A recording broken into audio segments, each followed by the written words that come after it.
संजीवनी में हम हर रोज आपकी सेहत से जुड़ी तमाम समस्याओं का आयुर्वेदिक निदान बताते हैं। संजीवनी में आज हम चर्चा कर रहे हैं पौष्टिकता से भरपूर च्यवनप्राश की। च्यवनप्राश को आयुर्वेद में सबसे अच्छा रसायन माना गया है, जो न सिर्फ शरीर की इम्यूनिटी को बढ़ाता है बल्कि आपके काम करने की क्षमता को भी बढ़ाता है।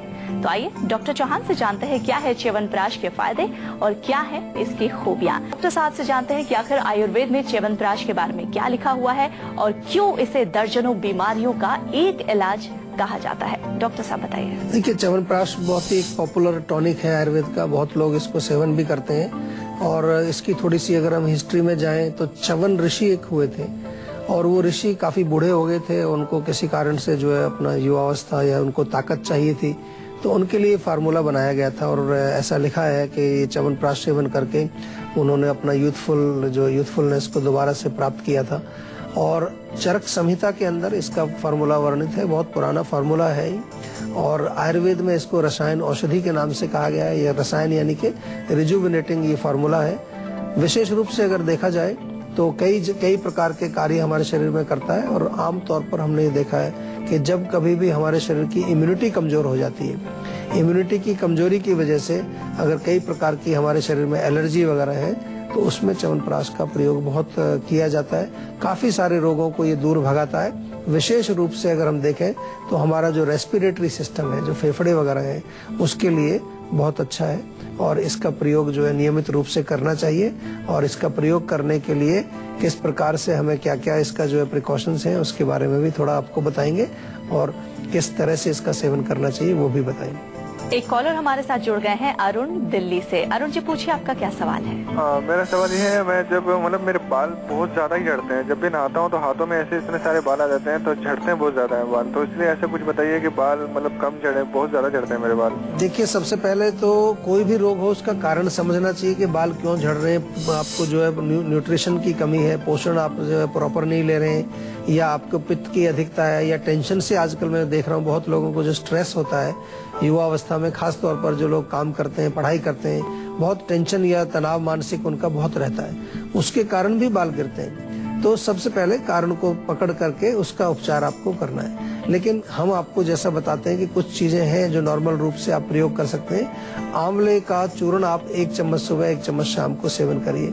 आंवले का पेस्ट बना करके आप पूरे बालों पर लेप लगाइए, सप्ताह में एक बार, आधा घंटा उसको छोड़ दीजिए और उसके बाद उसको वॉश कर लीजिए। और खाने में थोड़ा सा अंकुरित का आप सेवन करिए, मूंग की दाल के अंकुरित बनाइए, काले चने के अंकुरित बनाइए, उनका सेवन करिए चबा करके अच्छी तरह से, इससे रिलीफ मिलेगा। और जैसा कि आयुर्वेद में हमारे यहाँ स्पेशली जीवा में हेयर केयर पैक एक पूरा बना दिया हमने, उसमें खाने की दवाइयाँ भी हैं, उसमें कुछ पीने के लिए काढ़ा भी है। वो चीजें भी आप दिल्ली में रहते हैं किसी क्लिनिक में जाकर के आप जीवा की क्लिनिक में जाके ले सकते हैं या फोन के माध्यम से भी आप मंगा सकते हैं अपने घर। इस वक्त एक कॉलर हमारे साथ जुड़ गए हैं दिल्ली से, दीपक। दीपक जी, पूछिए आपका क्या सवाल है। हेलो जी बोलिए। हाँ जी, नमस्कार सर। नमस्कार जी। हाँ सर, एक्चुअली मेरे चेहरे के ऊपर थोड़े दाने हैं। अच्छा। और इसके अलावा हल्की हल्की फुंसियाँ भी हो जाती हैं। देखिए, चेहरे पर दाने और फुंसियाँ जो है ये पित्त का रोग है पूर्ण रूप से। उसमें कई बार पस भी पड़ जाता है, जलन होती है, खुजली होती है। 5-6 नीम के पत्ते रोज सुबह आप खाली पेट चबा करके खाइए। एलोवेरा अगर मिल जाए आपको, ताजा घृत कुमारी जिसको कहते हैं, वो भी 2 बड़े चम्मच रोज सुबह खाली पेट आप सेवन करिए। साथ में जो आपके दाने हैं या जो पिंपल्स एक्ने निकले हुए हैं उस पर थोड़ा ताजा धनिया जो होता है, धनिया पीस करके पेस्ट बना करके उसका लेप करना चाहिए। च्यवनप्राश के इस्तेमाल से सेहत से जुड़ी किन किन दिक्कतों या बीमारियों से बचा जा सकता है, जानते हैं डॉक्टर साहब से। डॉक्टर साहब बताइए। जी, जिन लोगों को ज्यादातर खांसी, जुकाम, थोड़ा सा कोल्ड हो, एकदम से ठंड पकड़े, छींके आने लगती है, दमा, ये इनके लिए बहुत अच्छा है। रेस्पिरेटरी ट्रैक्ट के लिए जो हमारा फेफड़े वगैरह है, जो हमारा श्वसन संस्थान है, उसके लिए सबसे उत्तम ये मैं कहूँगा एक फार्मूला है। इसका सेवन करना चाहिए, खासतौर से किसी भी वर्ग के लोग यहाँ पे, चाहे छोटे हैं, जवान हैं, बूढ़े हैं, किसी को भी दे सकते हैं। जरूरी नहीं है कि बचपन में ही देना है, कभी भी आप इसको खिलाएं, बहुत फायदा करता है। इसके अतिरिक्त लिवर से संबंधित रोग हो या पेट से संबंधित रोग हो, उसमें बहुत अच्छा काम करता है। ब्लड प्यूरिफायर भी, यानी कि अगर त्वचा के रोग आपको हो गए हैं उसमें ये अच्छा काम करता है। शारीरिक शक्ति आपको बढ़ानी हो, यानी कि आपकी बॉडी में अगर फटीग रहती है, थकावट रहती है, थकावट चाहे किसी भी प्रकार की हो, उसमें भी फायदा करता है। और शुक्रवर्धक भी इसको आयुर्वेद में कहा, यानी कि अगर सेक्सुअल वीकनेस भी आपको है तो भी आप च्यवनप्राश का सेवन करें, उससे आपको लाभ मिलेगा। हड्डियों को मजबूत कराता है, धातुओं को पुष्ट करता है, खून की कमी हो, अनीमिया हो, उसमें भी फायदा करता है, अनेक रोगों में ये फायदा करता है। अच्छा एक रसायन है, अच्छी एक रिजुविनेटिंग फार्मूला है, इसका सेवन जरूर आपको करना चाहिए। इस वक्त एक कॉलर हमारे साथ जुड़ गए हैं मथुरा से, अभिजीत। अभिजीत जी पूछिए, आपका क्या सवाल है? जी नमस्कार सर। नमस्कार जी। तो एक मेरे गले में छाला हो गया जिससे मुझे रोटी या कोई खाने प्रॉब्लम सी होती है। सबसे बड़ी चीज इसमें जो समझ में आती है, आपको भी समझ आनी चाहिए कि बॉडी में जब भी हीट बढ़ेगी तो वो गर्मी कहीं ना कहीं आपके मुंह के अंदर या त्वचा के अंदर या कहीं पर भी जाकर के वो हीट पैदा करती है। आपके केस में मुंह में जाकर के वहाँ छाला बन जाता है। तो सबसे पहले गर्म चीजें, गर्म चीजों में क्या है, किसी भी प्रकार का आप नशा करते हैं, तंबाकू, बीड़ी, सिगरेट या गुटखा वगैरह सेवन करते हैं, चाय, कॉफी अगर आप पीते हैं, अल्कोहल का सेवन करते हैं, लाल मिर्च, अचार, तीखी चटनी वगैरह, बिल्कुल 100% इनको बंद कर दीजिए। दूसरी चीज, नारियल का पानी आप नियमित रूप से पीजिए, खीरा खाइए, तरबूज खाइए, और बहुत बढ़िया चीज है चमेली के पत्ते, खास तौर से जब छाले आपके मुंह में हो, चमेली के 3-4 पत्ते आप चबाएं और उसका जो पेस्ट बनता है उसको छाले पर वहां लगा दें, तो वो हीलिंग भी करती है, बहुत जल्दी हीलिंग करते हैं चमेली के पत्ते। इसलिए इस चीज को आप समझ करके गर्मी को शरीर से बाहर निकाल दीजिए। बिल्कुल गर्म चीजें बिल्कुल मत खाइए। और मैं तो निवेदन ये भी करूंगा आपसे कि रोग जब पुराना हो जाता है, कई साल पुराना, तो उसमें आयुर्वेदिक दवाइयां आपको लेनी चाहिए। पुराने और जटिल रोगों में आयुर्वेद बहुत बढ़िया काम करता है, क्योंकि जड़ तक पहुंचता है और जड़ को बाहर निकालता है। डेफिनेटली जो हमारा आधुनिक विज्ञान है वो लक्षणों को कंट्रोल करने में बहुत अच्छा है, लेकिन रोग को जड़ से निकालने के लिए आयुर्वेद की शरण में ही आपको आना चाहिए। लखनऊ से हमारे साथ एक कॉलर जुड़ गए हैं, अभिषेक। अभिषेक जी, अपना सवाल पूछिए। जी नमस्ते सर। नमस्कार जी। जी सर, मेरी छोटी सी प्रॉब्लम, बस आपसे ये पूछना चाहूंगा कि सर मेरे को ना रात में नींद नहीं आती और जब मैं सुबह मॉर्निंग में उठता हूँ तो उठ नहीं पाता मैं। देखो, रात को नींद जब नहीं आती है तो इसका मतलब आपका माइंड जो है वो चल रहा है तेजी से, उसमें गति हो रही है, और उस गति को रोकने के लिए बहुत सिंपल सा एक मैं आपको तरीका बताता हूँ। जब आप सोने जाते हैं, सोने से पहले थोड़ा सा गुनगुना पानी करें, उसमें 10 मिनट अपने पैर रखें गुनगुने पानी में, फिर उसको पोंछ करके आप जब सोने के लिए जाएं तो आराम से लेट करके पूरी बॉडी को ढीला छोड़ दीजिए और आंखें बंद करके अपना जो श्वास है उस पर अपने मन को केंद्रित करिए। श्वास आ रहा है और जा रहा है, उसी को आपने देखना है। तो जब आपका मन थोड़ा रुकेगा, शांत होगा, तो आपको नींद बहुत अच्छी आ जाएगी।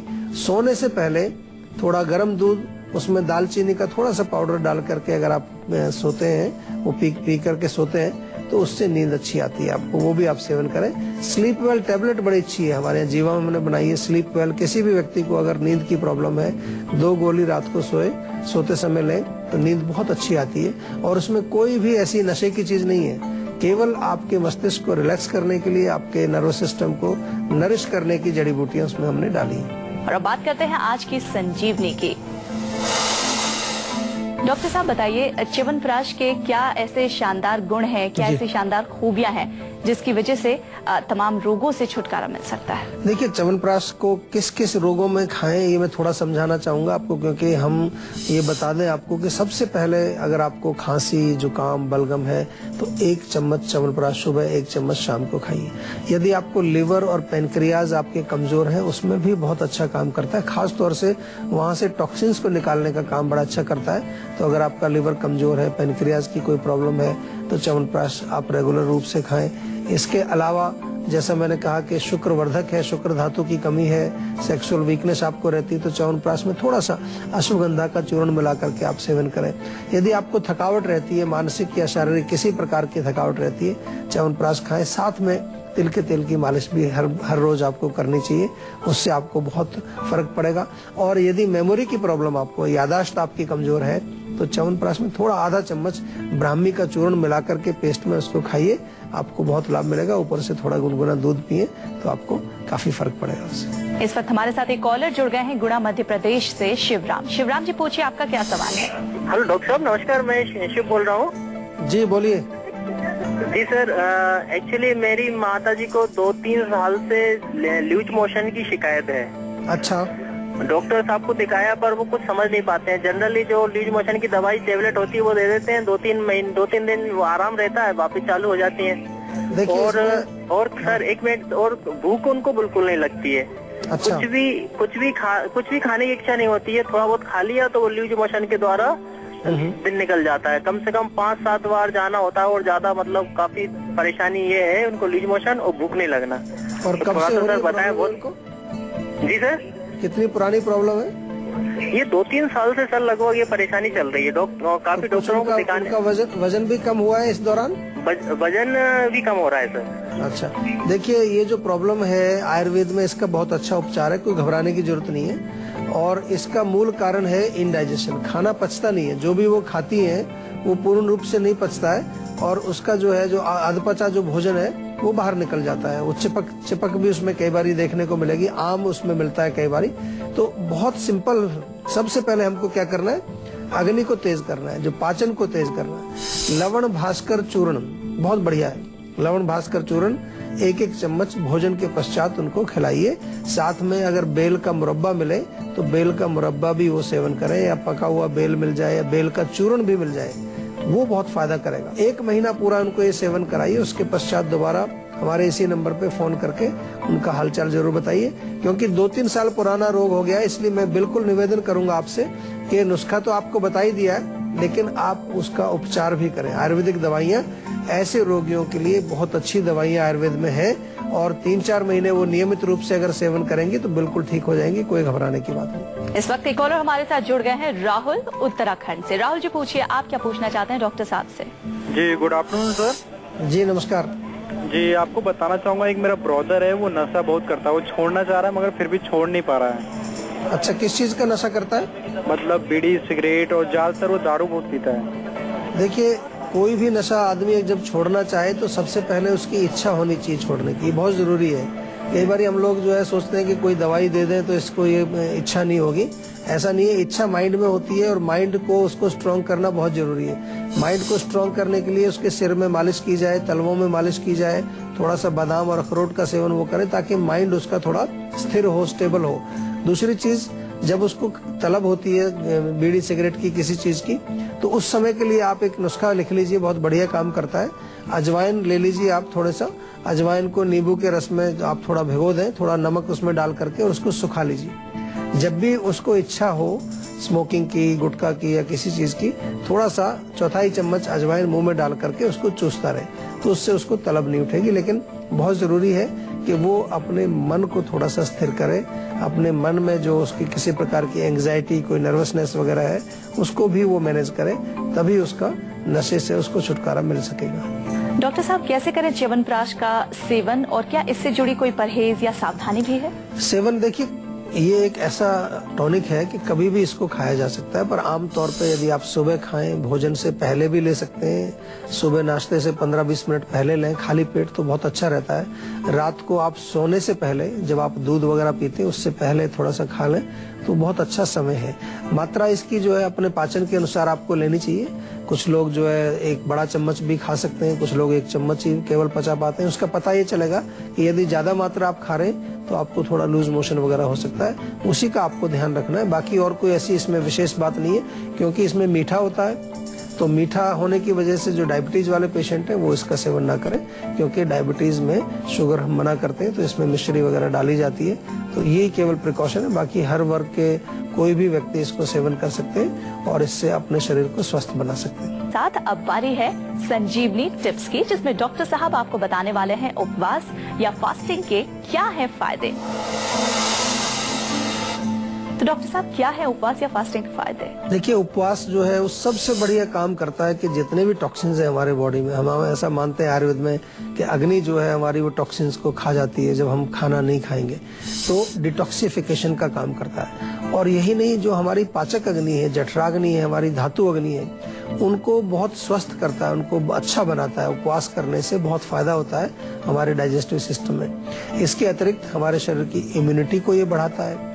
आम का जिक्र हम बार बार करते हैं कि हमारे शरीर में आम जम जाता है, जोड़ों में चला जाता है, कहीं और फेफड़ों में चला जाता है, तो आम पाचन में भी उपवास का बहुत बड़ा अहम रोल है। और आम को पचाना है तो थोड़ा फास्टिंग का आपको प्रयोग करना चाहिए। इसके अतिरिक्त जो लोग वजन कम करना चाहते हैं, ओबेसिटी से जो परेशान है, उनके लिए भी फास्टिंग बहुत अच्छा है। और यही नहीं, हमारे शरीर की जो छोटे छोटे से चैनल्स हैं जिनको हम स्रोतस बोलते हैं, स्रोतस शुद्धि भी करता है उपवास यानी कि फास्टिंग। लेकिन फास्टिंग किस प्रकार से करनी चाहिए, इसका थोड़ा सा आपको अपने डॉक्टर से परामर्श करना चाहिए। ज्यादा फास्टिंग करने से कभी कभार आपके धातुओं की कमजोरी हो जाती है। आपको चाहिए कि अपने शरीर के शक्ति के अनुसार, अपने प्रकृति के अनुसार आपको फास्टिंग करनी चाहिए।